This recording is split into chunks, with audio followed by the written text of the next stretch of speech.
Vamos a revisar un pasaje esta mañana que es Juan 3, 22 al 30. De los últimos pasajes, podríamos decir, o de las últimas conversaciones que vemos de Juan el Bautista. Recordemos, es bien importante saber que este es el apóstol Juan que está escribiendo o capturando las palabras de Juan el Bautista. El apóstol Juan fue discípulo de Juan el Bautista antes de ser discípulo del Señor Jesús. Así que de la misma manera como con el Señor Jesucristo, que el apóstol Juan recoge estas frases y estas palabras y ciertas conversaciones mucho más íntimas del Señor Jesús, de la misma manera él recoge estas conversaciones más íntimas de Juan el Bautista. Entonces, nuevamente vemos al apóstol Juan como un discípulo, como un compañero y muy atento a las palabras que se decía. ¿Qué es lo que nos quiere transmitir el apóstol Juan con este pasaje? Vamos a ir viendo versículo a versículo porque hay varias cositas y hay varios detalles importantes en cada uno de ellos. Versículo 20 es donde inicia. Después de esto, estamos viendo Juan 3, versículo 20. Después de esto, vino Jesús con sus discípulos a la tierra de Judea. Después de esto, ¿qué sería después de esto? Recordemos. Sería después de la conversación que tuvo Jesús con Nicodemo, ¿no? Esto que acabamos de ver, o sea, la conversación que tuvo Jesús con Nicodemo termina. Recordemos que fue de noche, Nicodemo se acerca un poco a escondidas. Ya vemos a Nicodemo que ya no le responde nada al Señor, el Señor solamente le deja las palabras y es el apóstol Juan quien recoge todas estas palabras. Entonces, después de esa conversación que tuvo con Nicodemo, entonces están en la tierra de Judea Jesús con sus discípulos y estuvo ahí con ellos y bautizaba. Llama la atención aquí, ¿qué tipo de bautismo sería el que hizo Jesús en este momento? Y otra muy importante, ¿cuándo fueron bautizados los discípulos? No vemos quién bautiza a los discípulos. Es un tanto extraño, ¿no? Tenemos 4 evangelios y ninguno muestra el bautismo de los discípulos. Ninguno muestra qué pasó con los discípulos, quién bautizó a los discípulos. Es interesante, son datos interesantes, por eso decía, si los discípulos ya estaban aquí, hay un pasaje donde está la aclaración, buenos días, donde no es Jesús quien bautizaba, sino que eran los discípulos quienes bautizaban. Pero no vemos el bautismo de los discípulos. Obviamente sí vemos el bautismo de los discípulos en Hechos, cuando viene el Espíritu Santo, pero ese es el bautismo del Espíritu Santo. Pero es un detalle interesante que ninguno de los evangelistas registra, el bautismo de los discípulos, de los 12 pues. De los 12 no aparece el bautismo de ninguno de ellos. Obviamente se dio, obviamente sí fueron bautizados, obviamente fue Jesús quien los bautizó, pero llama la atención solamente por pensar, ¿por qué ninguno de los evangelistas quiso señalar que era Jesús quien había bautizado a los 12? Tenemos que decir que sí fueron bautizados y tenemos que inferir que fue Jesús el que los bautizó. ¿Y en qué momento los bautizó? Más adelante va a demostrarse que es el primer año. Más adelante se ve que es el primer año por lo que dice versículo 24, porque Juan no había sido aún encarcelado. Si para este momento Jesús y los discípulos ya estaban bautizando, y más exactamente, según lo indica uno de los evangelistas, son los discípulos que bautizaban a los demás discípulos, entonces ya en este momento estaban bautizando, tenemos que inferir que desde el primer año, muy probablemente desde el momento, desde antes que los llamara, desde antes que los definiera como apóstoles. ¿Por qué tenemos que decir que era Jesús quien los bautizó? Lo más seguro porque era quien tenía autoridad. De ahí nadie más tenía autoridad. De la misma manera que a quien bautizó, ¿quién es quien bautiza a Jesús? Es Juan el Bautista. Juan se reconoce obviamente como inferior a él, y esto es en el momento de su bautismo, Pero, dice Jesús, es necesario que cumplamos toda justicia. Sí, eres inferior, pero yo en este momento estoy sujeto. Y lo menciona el apóstol Pablo también, él estaba sujeto bajo la ley, estaba sujeto, ya también lo vemos en los evangelios, estaba sujeto a sus padres, era hijo de la ley, tenía que cumplir con todos los designios de la ley y demás y demás. Entonces, el Señor se bautiza o es bautizado por Juan el Bautista reconociendo que en ese momento era autoridad y él como siervo perfecto, como Jesús como siervo perfecto, se sujeta a la autoridad que tenía en ese momento Juan el Bautista. Los discípulos tenían que ser bautizados por el Señor Jesucristo porque no había nadie en ese ministerio con igual autoridad o mayor autoridad que el Señor. El Señor, entonces, al ser bautizados ellos y al llamarles como sus apóstoles, o sea, su círculo especial y particular, es entonces quien a ellos les da la autoridad de que bauticen a más personas. Hubo cierta lucha o cierto, llamémosle conflicto o discusiones adentro de las mismas iglesias con esto respecto a las autoridades. Y entonces el mismo apóstol Pablo también es otro quien menciona, esto lo dice en Corintios, qué bueno que yo no bauticé a nadie, dice, sino solamente a la familia de Gallo y a otros, así él menciona, precisamente porque se estaban desviando con respecto al bautismo. Y decían, bueno, yo soy de Pablo, yo soy de Apolos, yo soy de Cefas, precisamente por la cuestión del bautismo. Pablo dice, aunque sean bautizados por quien sea, está bien que sea autoridad de la iglesia, o sea, esa autoridad no es que sea superior a ustedes o les dé el nuevo nacimiento, también se dan esas desviaciones que ahora las vemos, el padre espiritual, ¿no? El padre espiritual, es que aquel es mi papá espiritual, es que el apóstol es mi papá espiritual, y todas estas son ciertas extrañas desviaciones porque de pronto surge la idea de que nos debemos a los padres espirituales y nos tienen que dar cobertura y no nos podemos apartar de su cobertura, de su autoridad, de su dominio, de su señorío y demás cosas. Todas estas son desviaciones que sí se trataron en la iglesia apostólica. Y ahora lo estamos viendo también incluso en el mismo evangelio del apóstol Juan. Pienso que esa es la razón por la cual ningún evangelista señala el bautismo de ellos. O sea, más exactamente el bautismo de los 12 discípulos. ¿Para qué? Para que no se diera autoridad a los 12, autoridad que ellos no tenían. Ellos son los que entregaban el Espíritu Santo, ellos son los que... No, ellos son parte de la cadena, ellos son parte de la secuencia. La doctrina viene a Cristo Jesús o es de Cristo Jesús, Él se la entrega a los 12 y de los 12 viene a correr y a correr y a saltar, uniéndose como que fuera una cadena entre todos los discípulos. Pero no es que ellos sean igual que Jesús o mayores que nosotros, en el sentido de hijos de Dios. Pienso que ese es el cuidado que da la Biblia al no señalar a estos como bautizados por Jesús. La idea de los evangelistas siempre fue, sobre todas las cosas hay que dar testimonio de Cristo. Sobre todas las cosas está Cristo. Sobre todas las cosas el que resplandece es Cristo. Esta parte es importante porque ahora vemos a Juan el Bautista. El tema es Juan el Bautista.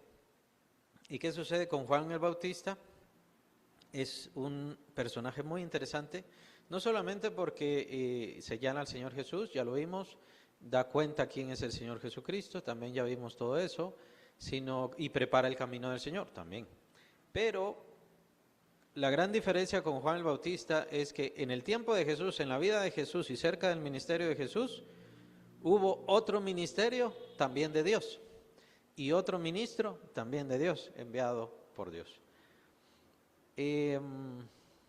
Bueno, surge otra pregunta, ¿no? ¿Por qué Juan el Bautista no siguió a Jesús? De hecho, aquí lo vamos a ver. ¿Qué fue lo que hizo Juan el Bautista después de haber cumplido su misión de preparar el camino y de señalar quién era el Cristo?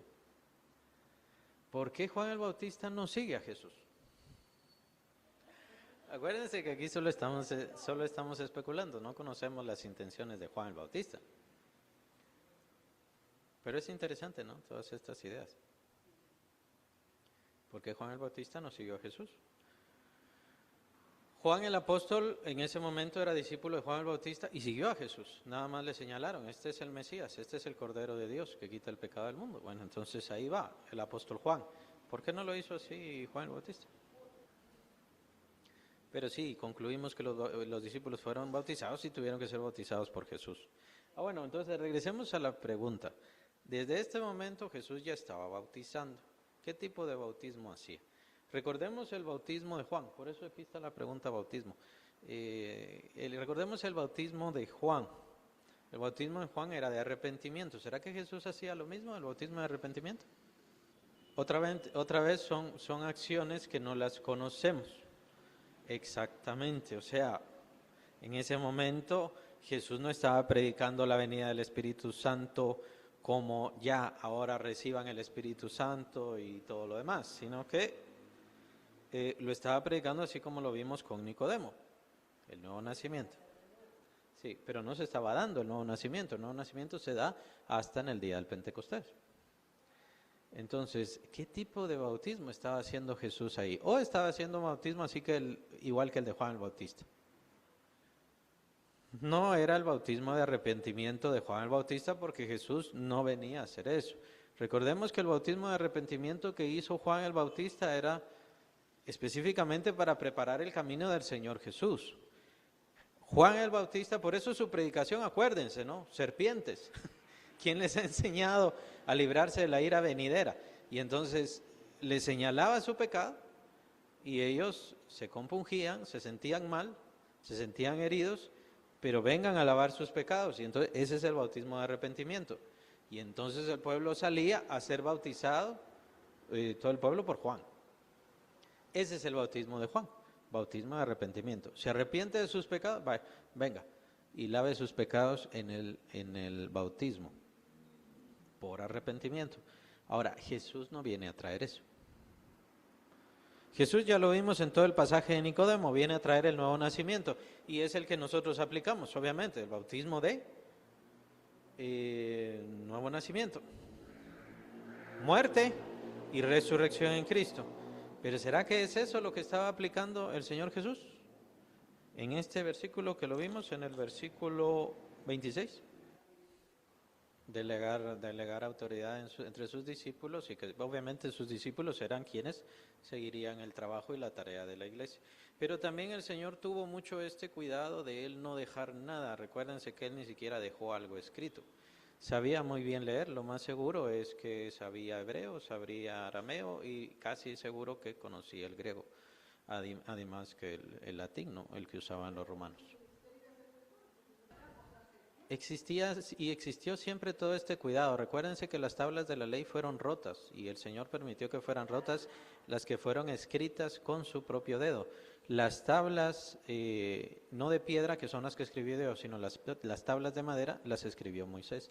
Y aún esas tablas el Señor quiso que se perdieran, porque están adentro del arca, si es que existe todavía el arca o ya no existe, no lo sabemos, el arca del pacto. Entonces, siempre se ha dado y se ha tenido mucho cuidado a esta cuestión de la adoración, lo mencionaba al principio. Con respecto al bautismo, el apóstol Pablo señala en 1 Corintios el cuidado de que, porque ustedes dicen yo soy de Pablo, otros dicen yo soy de Apolos, otros dicen yo soy de Cefas. Yo apenas bauticé a algunos cuantos. De los demás, qué bueno que no lo bauticé, dice él. Y ellos también, esos discípulos, o sea, los apóstoles también tuvieron cuidado. Bautizaban a unos discípulos y bueno, a ustedes les toca. A ustedes les toca empezar a bautizar. Y ese cuidado fue bueno también para que no surgiera eso que pasó precisamente en Corinto. Yo soy de Pablo, yo soy de Cefas, yo soy de Apolos. Y entonces, muy probablemente también el Señor quiso tener ese cuidado. Mejor encomendar este trabajo a los discípulos, darles tarea a ellos, delegar, como ustedes mencionan, pero también Él cuidarse y librarse de adoraciones incorrectas o disfunción adentro de la iglesia, de que yo sí fui bautizado por Jesús, entonces yo soy superior y nadie me tiene que dar. De hecho, existe en la iglesia actual, ¿no? Porque aquellos que están en lo que sea, encumbrada, entonces Él es el que me da cobertura, Él es el que me dice esto, y entonces a eso le disponen su supremacía, ¿no? Y es probable lo que ustedes mencionan, que él ya estaba dando muestras, ya estaba dando pláticas, porque lo dice con Nicodemo, del nuevo nacimiento. Pero si queremos ver una forma más sencilla, más fácil de entender, y creo yo que sería la razón más lógica, es que el Señor estaba bautizando a los que venían a Él para que fuera señal de discípulos, señal. Es decir, ellos ya son seguidores de Jesús, ellos ya son seguidores de Cristo. Y creo que sí es importante también mantener eso. Recordemos que el que cree y se ha bautizado, dice el Señor al final del Evangelio de Marcos, el que cree y se ha bautizado, entonces será salvo. Pero la idea ahí es que sea discípulo. La señal de el ser discípulo es el bautismo. De que yo quiero ser discípulo de Cristo es el bautismo. La señal de que yo quiero entrar al reino de Dios es el bautismo. La señal de que yo quiero entrar a la iglesia como miembro de la iglesia es ser bautizado.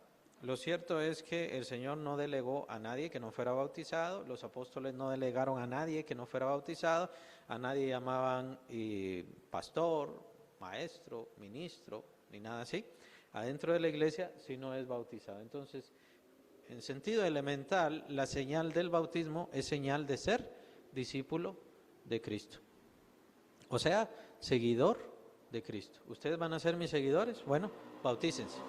Y de aquí en adelante ustedes ya van a ser mis seguidores. Que es una señal que no la aplicamos ahora, pero sí vale la pena que la apliquemos. O sea, que eso es su significado. Sigamos viendo el pasaje porque apenas estamos en el primer versículo. Bueno, prácticamente ya vimos el 26. Versículo 23, Juan bautizaba también en Enón junto a Salim porque había ahí muchas aguas y venían y eran bautizados. ¿Por qué es importante o qué característica importante ven ustedes ahí en ese versículo 23? Exacto, esa es la conclusión. ¿Por qué se necesitaban muchas aguas? Si el bautismo era solo así. Si era solo rociado. Que por cierto, es una de las explicaciones que dan con respecto al bautismo. Que el bautismo de Juan surgió como parte de estos lavados rituales, que de hecho lo mencionan los siguientes versículos, lavados rituales que se hacían desde el Antiguo Testamento, pero no es eso. Juan lo que hacía era inmersión. La idea desde ahí era sumergirse. Claro, qué complicado es esto, ¿no? Por eso es que nosotros no podemos hacer un bautismo como este. ¿Por qué? Porque tenemos que tener a los hermanos y llevarlos a un río que tenga suficiente agua y sumergirlos ahí, y meternos a la mitad del río, que ese es el otro gran problema, que por eso se murió uno, no era un río, sino era un lago, ¿se acuerdan? Se murió por acá. Y el que falleció no fue el que bautizaron, sino fue uno de los ayudantes, lo estaba tratando de sacar y se fue en como una fosa o algo así del lago. Ya lo sacaron, ya sin vida. Entonces, y vemos aquí este detalle de las muchas aguas, ya con eso nos está delatando de que tiene que ser inmersión, ¿verdad? Hay que sumergir a la persona. Entonces, ese es el bautismo. Así lo hacía Juan el Bautista, lo empezó a hacer Juan el Bautista y él mismo dice, el que me mandó a bautizar, o sea, él no bautizaba porque lo hacían así en el Antiguo Testamento. En el Antiguo Testamento Moisés menciona los lavados rituales y menciona también el rociado. Y entonces dicen, también se puede bautizar así porque Moisés dijo que se podía rociar, pero eso no es bautismo. El que inició con el asunto del bautismo mandado por Dios fue Juan el Bautista. Y él lo revela, lo muestra, que tenía que ser en muchas aguas para que la gente pudiera sumergirse completamente, ¿sí? Fíjese que en esa situación solamente tenemos la evidencia de creo que es la Didache. La Didache es un documento del siglo II, y en donde si una persona está enferma, muy enferma y no se puede sumergir, entonces se permite hacer el de aspersión. Pero no creo que sea algo que se pueda decir público en la iglesia o que se haga público en la iglesia como tal, porque entonces va a querer toda la gente, en lugar de seguir al Señor, buscar al Señor, no, yo no quiero hacer eso, no quiero pasar por la humillación, que el sumergirse en el bautismo es una humillación, esa es prácticamente la idea. Así como es sumergirse en la muerte, es una humillación también. Entonces van a querer eso, o sea, abrir puertas a ese tipo de cosas. Incluso recordemos el ladrón que murió a la par de Cristo. Si es una persona que ya está por fallecer, entonces la verdad es que no necesita ser bautizado, que cree en Cristo, entregarle el bautismo. Es señal de discipulado. Pero si esa persona tiene impedimentos, casi que lo mejor es solamente seguirle predicando, que oiga la palabra, que crea en el Señor, y si ya es poco tiempo el que queda, mejor no imponerle mayores cosas. Acuérdense que el discípulo no es discípulo porque se bautizó. El discípulo está comprometido en cuerpo y alma a causa de su fe entera a Cristo Jesús. El bautismo es solamente una señal de eso, que le puede servir a la persona, que puede dar testimonio a las personas, pero si digamos abrimos la puerta que porque tal, le cae mal el frío, que tal, le hace mal esto o aquello, entonces es mejor seguirles predicando, que encuentren la fe, que tomen la fe, que se fortalezcan en fe y ya que decidan. Como le digo, ese documento da esa oportunidad, pero ¿qué pasa cuando se abre esa puerta de hacerlo por aspersión? Entonces ya lo toma la religión y ya vemos diferentes cosas, diferentes desviaciones. Entonces, por eso es que hay que tener mucho cuidado con eso. Versículo 24, porque Juan aún no había sido encarcelado. ¿Por qué es importante ese versículo? Más adelante en sus Biblias vean que ahí están las concordancias que nos refieren a los otros evangelios. O sea, los pies sobre ese versículo nos refieren a los otros evangelios. ¿Esto por qué? Porque es la señal, ya lo dije antes, que es la señal que dan los otros evangelios para el inicio de el segundo año de ministerio del Señor Jesús. El segundo. El primer año de ministerio el Señor Jesús lo tuvo en Judea. Sí fue de tanto en tanto a Galilea, a Nazaret, pero en realidad se mantuvo en Judea. Es como que se hubiera despertado la persecución contra Juan el Bautista, entonces el Señor Jesús muda su ministerio y se va a Galilea.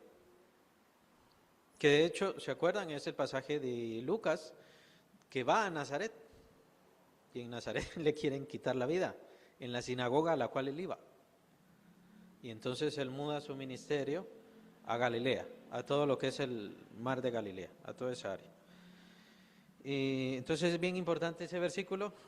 Todavía no había sido encarcelado, entonces Juan nos está diciendo, aquí estamos hablando del primer año de ministerio del Señor Jesús. Versículo 25, entonces hubo discusión entre los discípulos de Juan y los judíos acerca de la purificación. ¿Por qué? Lo acabo de comentar, en el Antiguo Testamento estaban los mandatos de purificación. ¿Se acuerdan la fuente de bronce? Está en el ¿cómo se llama? Solamente que eso la podían usar nada más los sacerdotes. La fuente de bronce o el lavacro. Ahí se tenían que purificar y se tenían que lavar los sacerdotes en ese lugar. Y era de forma ritual. Tenían que lavarse para entrar al lugar santo, hacer los oficios en el lugar santo, etcétera, etcétera, etcétera. Pero no era el único lugar, había muchas cuestiones de purificación y muchos mandatos de purificación. Esto lo pueden encontrar en Levíticos.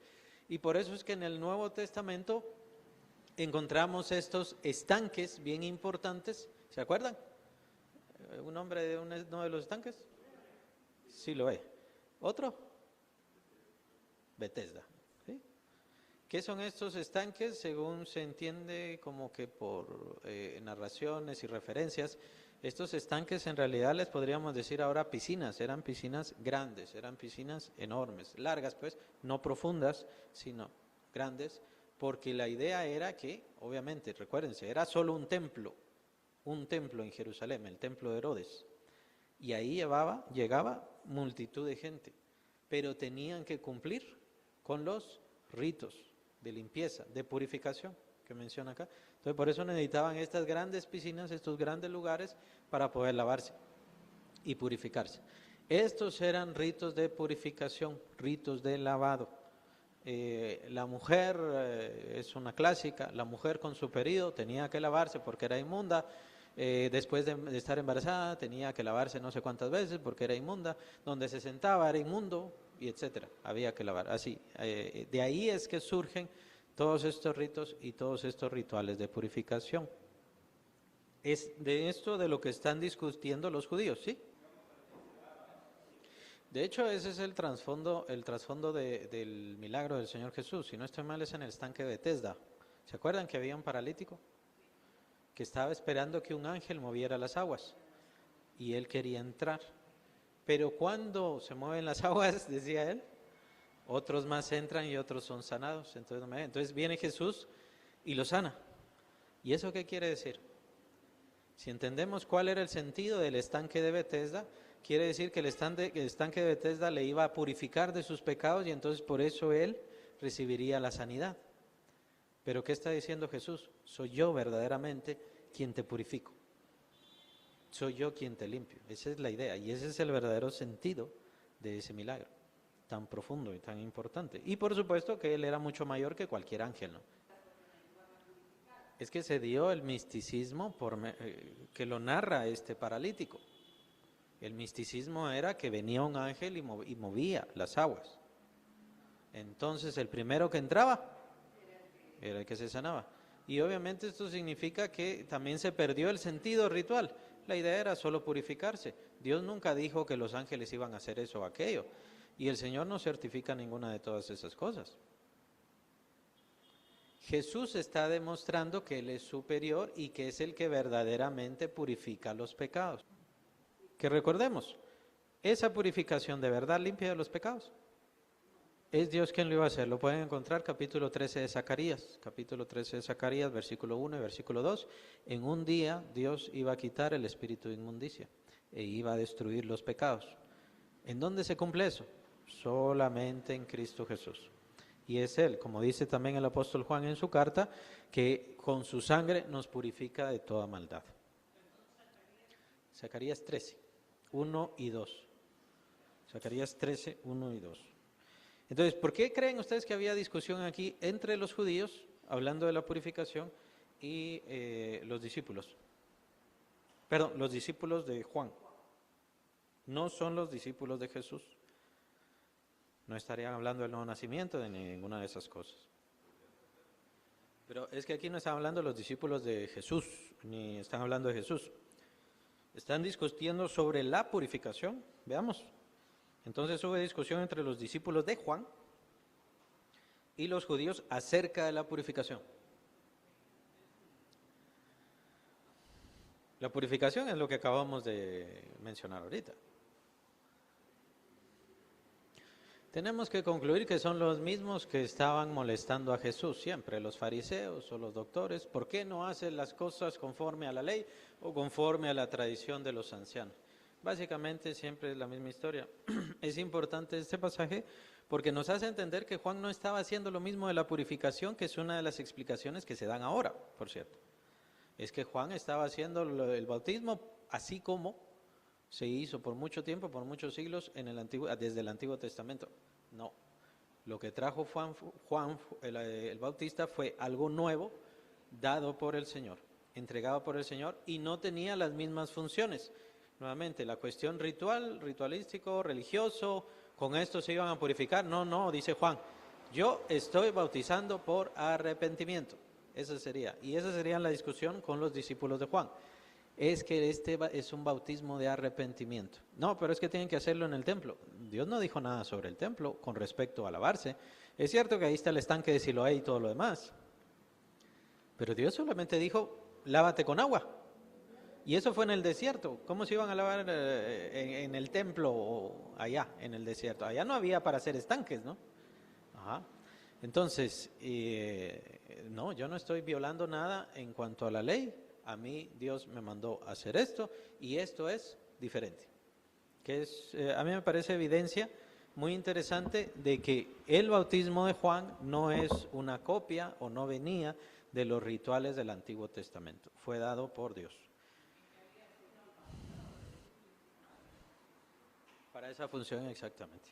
Versículo 26, y vinieron a Juan y le dijeron, Rabí, mira, el que estaba contigo al otro lado del Jordán, de quien tú diste testimonio, bautiza y todos vienen a él. Bautiza y todos vienen a él. ¿Cuál es la idea de este versículo? Que no lo tengo en mis notas, por cierto, pero me da la impresión. No nos dice aquí exactamente quiénes vinieron a Juan, o sea, quiénes son los que vinieron a Juan, solamente que vinieron a Juan y le dijeron, aquel que estaba contigo. O sea, ante los ojos de algunos daba la impresión que Jesús estaba con Juan en su ministerio. Pero ahora, exacto, ahora se extrañan porque Jesús está tomando su propio camino, por así decirlo. Con esto no quiero decir que sí, ellos tenían razón, porque ni siquiera sabemos exactamente quiénes son los que estaban hablando. Pero Jesús está haciendo su diferencia, estás marcando su diferencia. Yo no soy como Juan, yo no estoy haciendo lo mismo y por eso es que concluimos que el bautismo del Señor Jesús en este momento no era igual al bautismo de Juan el Bautista, que sea por arrepentimiento. Y no estaba explicando porque todavía no estaba desarrollado, ni siquiera estaba el Espíritu Santo. Recordemos que Él viene en el Pentecostés. Entonces, ¿qué tipo de bautismo hacía Jesús? Tenemos que entenderlo que como señal de discípulos o de quienes venían a ser discípulos de Cristo. Bueno, te tienes que bautizar. ¿Y quiénes te van a bautizar? Mis discípulos. Yo no, mis discípulos te van a bautizar. Que recordemos que es la aclaración que da uno de los evangelistas. Esto no quiere decir que Jesús de una vez no bautizó. Tenemos que concluir que a los 12, Jesús lo bautizó, porque Judas Iscariote también fue bautizado por Jesús, ¿no? Pero no lo sabemos, obviamente, no sabemos si el Señor hizo alguna diferencia o algo así, solamente lo inferimos. Entonces, estaban extrañados porque Jesús ya se estaba separando de Juan el Bautista y aún más, estaba recibiendo más gente, era más famoso, tenía más poder, ¿sí? Sí, eso es a lo que ya entramos los siguientes versículos, porque entonces viene la respuesta de Juan tan importante y tan valiosa que tiene que ver con los ministerios. Versículo 27, respondió Juan y dijo, no puede el hombre recibir nada si no le fuere dado del cielo. Yo no soy el responsable de él, yo no soy el responsable del ministerio de él. A mí se me dijo que hiciera esto, que lo señalara y que estuviera bautizando. Esa es la orden que yo recibí. De hecho, esa es la razón por la cual él sigue bautizando. El que me habló en el desierto, dice Juan, ¿se recuerdan? Si no estoy mal, ese es en el primer capítulo. El que me envió a bautizar, o sea, Dios lo envía a bautizar y sobre quien veas que desciende el Espíritu Santo con forma de paloma, es él. El que bautiza con el Espíritu Santo. Entonces, esas son las dos órdenes de Juan el Bautista. Y entonces, ¿qué siguió haciendo después de ver al Señor Jesucristo, Juan el Bautista? Seguir bautizando porque esa era la orden de Dios que él había recibido. Y el Señor no le dice no le dice ven. Reconoce la superioridad de Cristo y que lo que recibe de Dios es más importante incluso que lo que él recibió. No lo sabe. Tal vez no lo va a seguir porque en la mente de Juan es, yo voy a seguir lo que se me dijo en el desierto y ya, no voy a hacer más. Tengo que predicarles, tengo que hablarles y tengo que bautizarlos. Eso es todo lo que tengo que hacer. Qué fe tan sencilla, ¿no? Pero profunda y fuerte. Esto es lo que tengo que seguir haciendo. Ya contemplé esto maravilloso, escuché la voz de Dios, pero yo voy a seguir obedeciendo la voz que recibí. O sea, a Dios mismo, pero que me habló en el desierto. Es esto lo que te toca a ti hacer. A veces tal vez nos desvivimos en diferentes cosas o queremos más cosas o queremos alcanzar más cosas. ¿Está cumpliendo con lo que Dios le dijo o lo que Dios le mostró o lo que Dios le dio a hacer ahora? Porque si no lo estoy cumpliendo, entonces ¿para qué quiero más? Pero si estoy cumpliendo, entonces ¿para qué necesito más? Que sea lo que Dios decida. Que sea lo que Dios haga, que sea lo que Dios haga de mi vida, que sea lo que Dios haga de mi ministerio. Eso también se ha perdido.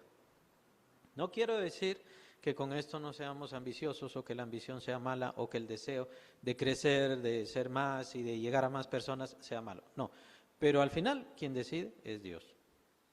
Y no debe estar puesto nuestro corazón en el número de gente, porque hay cambios, en las riquezas, en el poder, porque hay cambios, la gente que está en esos lugares importantes empieza a cambiar su palabra, su mensaje, su sentido. Juan el Bautista no cambió el mensaje ni porque estaba en la cárcel, que eso ya lo dan evidencia después los otros evangelistas.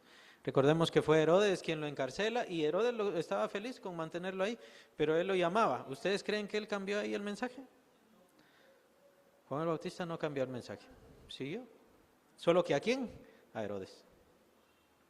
Era su predicador particular, por así decirlo. En eso se convirtió. Hasta que, pues ya sabemos, la historia y el final de Juan el Bautista, que también de eso habla acá. El punto es, bien interesante, las palabras de Juan el Bautista. No soy yo quien le dijo, no me quitó a mí ninguna cosa, lo que él tiene lo recibe de Dios. Y tiene toda la razón, lo que él tiene lo recibe de Dios. Mientras se mantenga fiel, mientras siga fiel al mensaje, mientras sea obediente, y etcétera, etcétera, entonces todo está bien. Si un ministerio ya es infiel a Cristo y por eso recibe dinero, bueno, entonces ahí ya vemos que se ha torcido ese ministerio. Pero el ministerio tiene que mantenerse fiel. Y lo que tiene, lo ha recibido de Dios y gracias a Dios y que sea de bendición a muchas personas. Pero, ¿qué nos toca a nosotros? No codiciar. No somos nosotros los malos, no somos nosotros los mejores. Cada quien recibe lo que recibe de Dios y lo que tiene de Dios mismo. Es una forma muy interesante de verla y es bueno que la tengamos. Sin satanizar tanto el deseo o el querer ser mayores, no se trata de eso.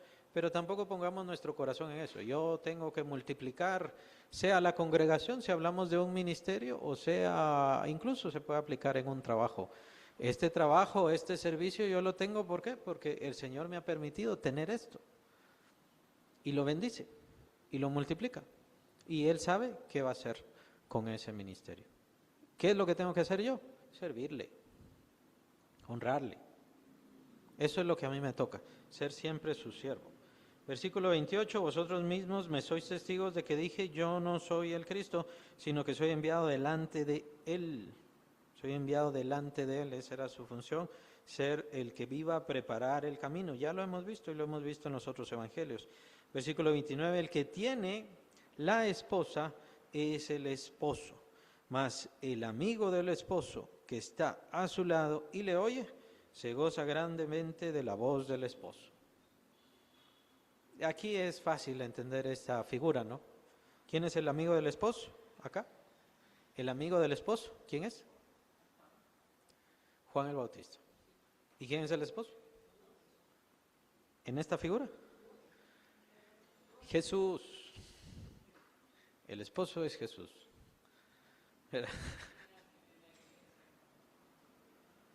¿Será que está viendo eso, Juan el Bautista? Muy probablemente de forma profética está viendo la iglesia, aunque no se quedó escuchando los mensajes de Jesús, si es que en ese momento ya estaba hablando Jesús de la iglesia. La esposa es la iglesia. Nosotros, si completamos la figura, ya sabemos qué es eso. De forma profética, Juan el Bautista lo está viendo acá. Es muy interesante. Muy interesante. No tenía todo el conocimiento de Cristo, pero tenía una fe muy profunda, muy alta, muy interesante. No sabía exactamente qué estaba haciendo Dios o cómo lo estaba haciendo, pero él estaba confiado y seguro de que había venido aquel que había anunciado y él ya podía estar tranquilo y feliz. Vamos a ver, grandemente en la voz del esposo, se goza grandemente en la voz del esposo. Eso fue lo que él sintió ya al escuchar a Jesús, ya al reconocer a Jesús, saber que él era el Mesías y al que él, como representante de todo el Antiguo Testamento y del pueblo fiel de Dios, estaban esperando a Cristo Jesús. Qué felicidad escuchar ya el elegido, al Mesías del Señor. Así pues, mi gozo está cumplido. Él estaba gozoso. Tal vez las otras personas lo veían de forma humana natural. El crecimiento es en número, el crecimiento es en dinero, el crecimiento es en poder. Esa es la forma humana natural. Pero para Juan el Bautista se estaba cumpliendo la orden del Señor, el propósito del Señor, de la cual él era nada más parte, una parte, y que había cumplido, que es la gran expectativa de un ministro y de un verdadero siervo de Dios. He cumplido con el mandato que se me dio. Y con eso estoy gozoso, con eso estoy feliz. ¿Qué dice versículo 30? Entonces, esa es la gran conclusión, es necesario que Él crezca, pero que yo mengüe. Un pasaje famosísimo que lo aplican todos los siervos y todos los que quieran de verdad buscar y servir al Señor Jesucristo. Es necesario que Él crezca y que yo mengüe. Cada ministerio, obviamente, en donde Cristo Jesús ya no brilla, sino que brilla la persona, el elegido, el importante, el coronado, no es un genuino ministerio o no es un ministerio que rinda gloria a Cristo. El ministerio que rinde gloria a Cristo es aquel en donde el Señor Jesucristo es el exaltado, el glorioso, el importante, y el ministro, aunque ya no esté, sigue el camino, la iglesia, el camino de Cristo Jesús. ¿Por qué? Porque es Cristo el importante, Cristo es el señalado, Cristo es el valioso. Pero es necesario que Él crezca y que yo mengüe. ¿Será que lo sabía Juan el Bautista? ¿A dónde le iba a llevar? ¿A dónde le llevó ese que yo mengüe? Les pregunto. Recuérdense que el versículo anterior nos habla de una forma profética muy interesante. Y lo que sí es cierto es que Él fue menguando y menguando y menguando. Claro, es un proceso. Y aquí vemos el proceso en donde Jesús ya estaba bautizando, ya estaba predicando y más gente venía a Él. Entonces Juan el Bautista iba bajando, es un proceso. Pero Él dice, es necesario que yo mengüe, que Él crezca más y que yo mengüe más. Jesucristo tenía que ser glorificado incluso a costa de su muerte. Es por eso tan importantes estas palabras y tan importantes estas palabras para los que sirven al Señor. Una cosa es ser hijo de Dios y como hijo de Dios, bueno, vengo a ser alimentado, ¿no? A ser nutrido y a ser bendecido. Pero es que cuando el hijo de Dios ya crece, cuando el hijo de Dios ya madura, entonces se convierte en un siervo. ¿Se recuerdan? ¿Quién es mayor en el reino de los cielos? Lo dice Jesús. El que es servidor de todos. ¿Quién va a ser el mayor entre ustedes? El que sirve. Cuando un creyente va creciendo, madurando, entregándose cada vez más, significa que va a servir cada vez más y más a Cristo, de tal manera que él, ella, va a dejar de ser y será Cristo en su vida quien brille y se manifieste. Para Juan el Bautista literalmente significaba la muerte. Y para muchos ministros, siervos y siervas del Señor significó literalmente la muerte. Que Cristo se manifieste, que Cristo se glorifique en mi vida, que Cristo sea exaltado en mi vida, para muchos significó literalmente la muerte, tortura, pérdida, destierro, odio, desprecio.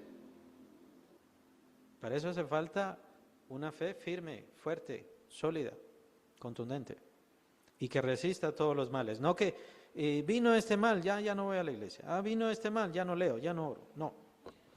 Una fe que resista todas las cosas. Y esa es nuestra meta, que nuestra fe llegue a resistir todas las cosas.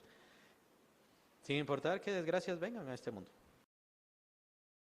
Sí, por eso es lo peligroso de qué es lo que se está diciendo, qué es lo que se quiere decir. Cuando usted hablaba sobre el bautismo y una persona que está muy enferma no se puede bautizar, bueno, ahí qué es lo que quiere decir, está muy enferma y no se puede bautizar. Bueno, entonces se podría dejar un tiempo de salvataje, por así decirlo, o estarle predicando y diferentes cosas. Ahora, una iglesia que dice, viene usted como miembro, pero se tiene que volver a bautizar. No, pero mire, yo tengo esto para comprobar mi bautismo, una carta para comprobar mi bautismo de esta denominación que es correcta, de esta denominación que tiene lo fundamental y todo. No tiene por qué. No tiene por qué hacer otro bautismo. Si hace otro bautismo es porque está negando, esa iglesia está negando su unidad con el cuerpo de Cristo universal. Y entonces solo nosotros somos el cuerpo de Cristo. Eso es una secta. Ese es un principio elemental de una secta. Y es la misma historia. ¿Tiene que ser bautizada por el apóstol o tiene que ser bautizado por el apóstol? Igual. Negar el cuerpo de Cristo en general, ahí hay un peligro bastante serio. Y hay que revisar otros peligros y otras desviaciones.